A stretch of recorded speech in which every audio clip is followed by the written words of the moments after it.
Forget what you think you know. The real OGs of market manipulation were trading rice, not crypto. In 18th century Japan, rice wasn't just food, it was wealth. And in port cities like Sakata, traders didn't just farm rice, they traded it like blood money. One of them, Munehisa Homma, became a legend, not by guessing price, but by studying emotion, fear, greed, hesitation. He turned it all into a visual code, the candlestick. But it didn't start with candles. First came stopping charts, just dots showing closing prices. Then pull charts added the highs and lows.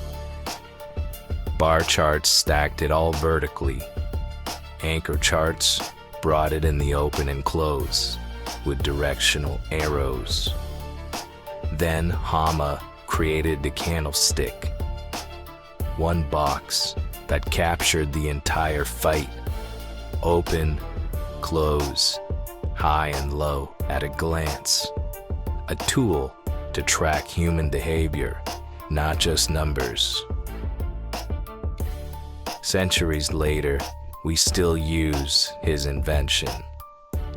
The tech evolved, the stakes changed, but the candles, they still speak. So let's decode the weapon. Every candle is made from 4 numbers: open, high, low, and close. The open is where the war begins. It's the genesis of every candle. The high and the low is the battlefield range, and the close is where the dust settles. The body, that's where price held ground. The wicks, those are the shadows, the places price tried to go, but failed.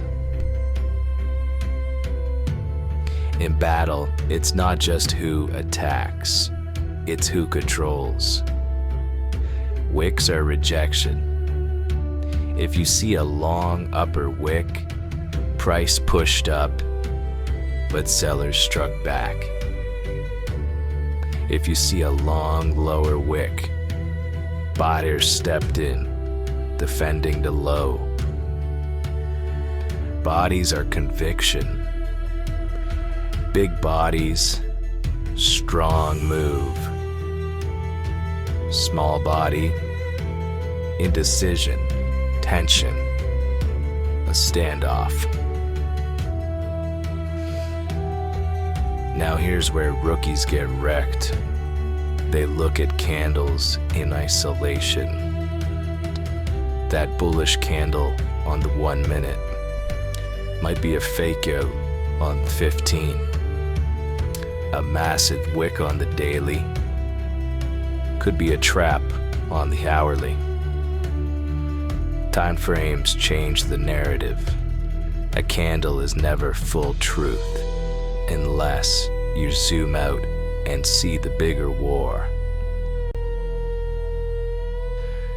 Now, thanks to history's nasty habit of repeating itself, traders have identified a handful of time-tested candle patterns.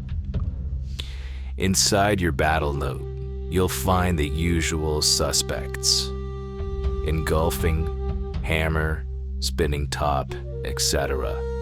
But listen close. Don't worship the pattern. Worship the context. That hammer, it means nothing alone. But after 4 brutal red candles, it's a warrior standing back up. So context is everything. It's the candles before it, sometimes the ones that follow.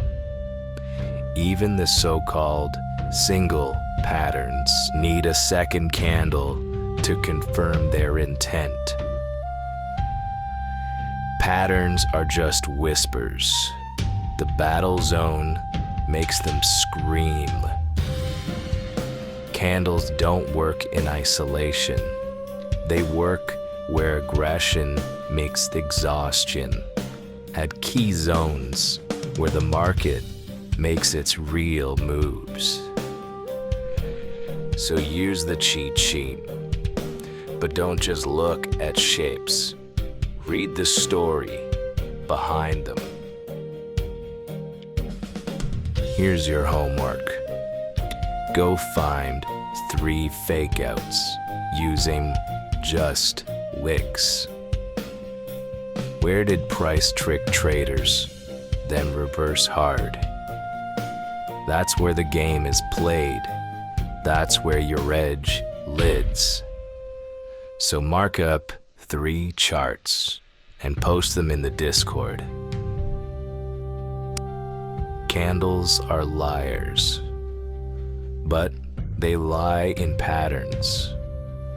So if you know how to read the rejection, the manipulation, and the attention, then you're not just reacting, you're predicting.